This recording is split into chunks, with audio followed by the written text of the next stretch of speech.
teknik modifikasi cuaca. Saya akan menelisiknya eksklusif.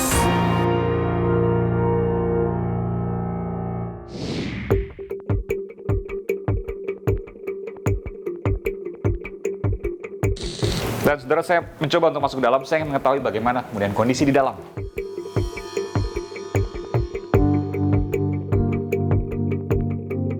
Ya, dan ini yang siap untuk dioperasikan, saudara. Pak, ini yang menggunakan jasa ini kereta gantung, banyak Pak ya? Ya, lumayan. Lumayan. Kalau weekend, di akhir pekan berapa? 100 ada ya, Sabtu dan Minggu itu ya.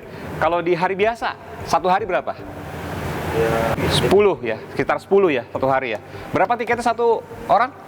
mau ini per orang. 50.000 per orang, oke. Berapa lama berkelilingnya? 15 menit. 15 menit, oke. Iya, tapi aman ya? Aman. Selalu dicek semuanya? Setiap hari kita cek. Setiap hari dicek, jalurnya, relnya dan sebagainya. Oke, makasih ya Pak.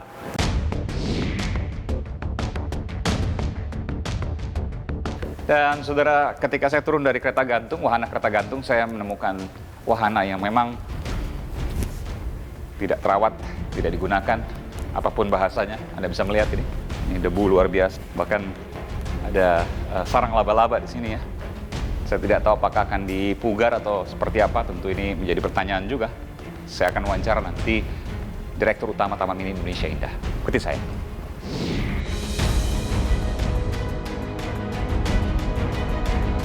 Saudara, sosok yang berada di sebelah saya tidak asing mungkin bagi Anda. Minimal namanya, ia adalah Mayor Jenderal TNI Purnawirawan Tanri Balilamo. Pernah menjabat sebagai pejabat tinggi di TNI Angkatan Darat, kemudian juga di Kemendagri, pernah juga menjadi penjabat gubernur di beberapa provinsi, di antara Sulawesi Selatan dan juga Papua Barat, yang sekarang menjadi Direktur Utama Pengelola Taman Mini Indonesia Indah. Betul. Yang kemudian di ruangannya banyak foto Pak Harto dan Butin. Betul. Saya harus katakan, tidak bisa dilepaskan Taman Mini Indonesia Indah dengan Ibu Negara Presiden kedua Republik Indonesia, Betul. Ibu Tien Soeharto. Betul. Ya Pak? Dan pengelolaannya juga kemudian diserahkan pada orang-orang dari Yayasan Harapan Kita. Yayasan Harapan Kita adalah yayasan milik keluarga Cendana, keluarga Soeharto. Betul demikian? Betul. Dan sekarang mau diambil alih pengelolaannya Betul. oleh negara, pemerintah. Betul. Apakah pengelola Taman Mini Indonesia Indah legowo? Saya kira untuk legowo dan tidaknya adalah kewenangan yayasan ya. Prinsipnya yayasan menghormati apa yang menjadi keputusan negara. Menghormati? Ya, Artinya jadi persilakan. Itu yang disampaikan oleh sekretaris yayasan dalam rapat di Sekretariat Negara maupun dalam wawancara kami di tempat-tempat ini. Kenapa saya katakan seperti itu? Karena pemerintah tentu menyiapkan secara rigid, secara lengkap bagaimana kemudian mekanisme pengambil alihan sampai menurunkan 3 jenderal. Sesmil Presiden, Kapolda Metro Jaya, dan Pangdam Jaya. Betul. Artinya jangan-jangan ada hal yang serius di mana Yayasan Harapan Kita menolak untuk diberikan kepada negara pengambil alihan pengelolaannya. Saya rasa tidak juga ya. Jadi pemasangan pelang ke depan itu kami hadir pada kesempatan itu. Di situ ada Kapolres, di situ ada Dandim, di situ ada Pak Adang dari Sekretariat Negara yang kita bicara bersama. Bahkan Dan ini tidak ada warga, tidak ada anggota Taman juga yang keberatan dan sebagainya ya. Jadi boleh saya katakan Pak, ini adalah pertarungan jenderal dengan jenderal. Enggak juga. Banyak juga kemudian isu yang berkembang bahwa pengambil alihan ini adalah pengambil alihan aset Cendana kepada negara. Mungkin tidak bisa dikatakan seperti itu ya, karena tahun 86 ini Ibu Tien telah menyerahkan kepada negara. 86. Bukan 77 Pak? 77 ada 2 kali penyerahan, kita 86 dan 77 dan 86. Oh, 2 kali penyerahan. Jadi memang sepenuhnya aset ini milik negara. Jadi oleh harapan kita itu dasarnya adalah keputusan DPR RI ya, dikelola oleh harapan kita. Kenapa? Waktu itu dalam rapat ini ada 4 alternatif. Yang pertama adalah dikelola oleh DKI, yang kedua dikelola oleh satu badan tertentu, yang ketiga dikelola oleh DKI dan satu badan tertentu, dan yang keempat adalah dikelola oleh Yayasan Harapan Kita. Dalam diskusi itu akhirnya memutuskan dikelola oleh Yayasan Harapan Kita dengan harapan bahwa karena tempat ini dirancang, kemudian ide awal dari Ibu Tien, maka sebaiknya dikelola oleh Yayasan Harapan Kita. Oke. Maka diterbitkanlah Kepres 51 tahun 77. 44 tahun dikelola oleh Yayasan Keluarga Pak Harto, dan saat ini hendak diambil pengelolaannya oleh negara. Tentu Bapak sebagai orang dekat pada keluarga Cendana, keluarga Pak Harto, Yayasan Harapan Kita, Bapak mengetahui suasana batin. Apakah keluarga Pak Harto, keluarga Cendana merelakan pengambil alihan pengelolaan ini kepada negara? Atau ada pesan-pesan tertentu, Pak? Dalam rapat kami ya, jadi tanggal 9 kalau tidak salah hari Jumat lalu itu kita rapat di Seknek. Sehari sebelumnya itu kita rapat di Cendana. Itu tidak ada hal-hal yang disampaikan seperti tadi itu. Ada kekecewaan, ada kejengkelan dan sebagainya. Rasanya juga Ibu Tutut sebagai anak tertua dalam Sempat ngobrol juga waktu itu, Pak? dalam kesempatan beliau mimpin, Ya. tidak ada masalah kita menyampaikan.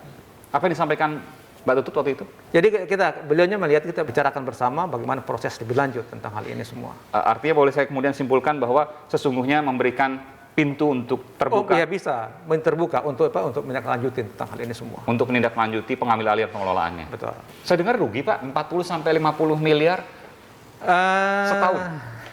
Rasanya saya di sini sejak 2018. Kami ini 2018 rasanya tidak pernah dibantu oleh yayasan. Artinya mandiri bisa membiayai Kita sendiri? mandiri, kita mengupayakan anggaran dari dalam yang kita dapatkan dari pintu, dari kegiatan orang di dalam, itu bisa hidup Taman Mini. Kami tidak menerima PBN, kami tidak menuju APBD. Demikian 2019 itu seperti itu. Tetapi 2020 dengan kasus COVID seperti ini, kami dibantu. Jadi bantuan yang paling utama oleh Yayasan Harapan kita ini adalah masalah gaji. Kebutuhan kami rata-rata sekitar 3,5-3,7 Iya. miliar Per bulan. per bulan. Sedangkan listrik kami sudah bisa tekan yang semula 1,2 menjadi sekitar 700 sampai 800. Intinya benar pertanyaan saya bahwa selama pandemi tahun 2020, Pak ya, Iya, betul. rugi 40-50 miliar. Bantuan sampai dengan Februari kemarin itu 41,5 miliar. Dari Maksudnya Yayasan dari Harapan kita. Harapan kita. Betul. Termasuk juga saya melihat, Pak, beberapa juga wahana, misalnya seperti Museum Telekomunikasi. Terbengkalai, Pak, luar biasa. Jadi Museum Telekomunikasi ini tadinya tidak dibawa Taman Mini, dia dibawa kementerian, ya. Kemudian di kementerian sendiri tidak jelas bagaimana pengaturannya, dan akhirnya pada akhir 2019 itu dari Seknek menyampaikan bahwa Museum Telekomunikasi dibawa pengaturan oleh Taman Mini. Oke. Dan sebenarnya pada tahun 2020 kita coba mencarikan mitra bagaimana kita bisa mengelola lebih lanjut. Belum tentang dapat sampai museum ini. sekarang? Sampai sekarang belum Oke. jadi. Termasuk juga misalnya kereta wahana gantung dan lain juga kereta-kereta yang lain. Itu tidak seperti bayangan tempat wisata yang lain. Adakah kemudian kesulitan untuk mengupgrade hal-hal tersebut? Nah, begini. Taman Mini ini memang dari ide awalnya tidak untuk tempat rekreasi, tetapi lebih Menarik, fokus kepada edukasi dan kebudayaan. Jadi kalau kita lihat dari 130 hektar ini, dari 150 hektar ya, 70%-nya adalah lanjungan. Kemudian ada 10%, 15% itu adalah museum. Meskipun faktanya juga ada banyak sekali wahana-wahana bermain di sini. Saya Contohnya lihat misalnya begini, kita dindingnya terkelupas, kacanya hilang, dan lain sebagainya. Memang perlu waktu, perlu perbaikan ya, perlu perbaikan dan mungkin saja memang operasional kami tidak sampai ke sana. Karena itu menjadi pembicaraan kita dengan pihak ketiga yang mengelola. Jadi contohnya ya kereta gantung. Kereta gantung itu sebenarnya tidak dilihat kereta gantungnya, tetapi lebih kepada pemberian edukasi kepada pengunjung kita bagaimana Indonesia. Memang pengunjung Taman Mini ini hampir 60% adalah anak-anak SD, SMP yang mereka mencarikan pengalaman, pembelajaran dan sebagainya. Termasuk juga TK ya Pak, untuk belajar kebudayaan Betul. Indonesia. Dan ini merupakan saksi bisu penjaga kebudayaan, keragaman budaya Betul, Indonesia. betul. Baik. Terima kasih Mayor Jenderal TNI Purnawirawan Tanri Bali Lamo telah memberikan informasi di program Aiman. Terima kasih. Terima kasih. Bahkan komisarisnya jenderal, dirutnya juga jenderal pengelolanya. Sementara kemudian dari sisi negara yang akan mengambil alih pengelolaannya ada 3 jenderal, ada Sesmil Presiden, lalu kemudian ada Pangdam Jaya, ada Kapolda Metro Jaya, ada Kepala Staf Kepresidenan Jenderal TNI Purnawan Muldoko. 4 jenderal lawan jenderal, Pak. Ada kesan jangan-jangan ini memang ada hal yang sulit untuk kemudian dilakukan.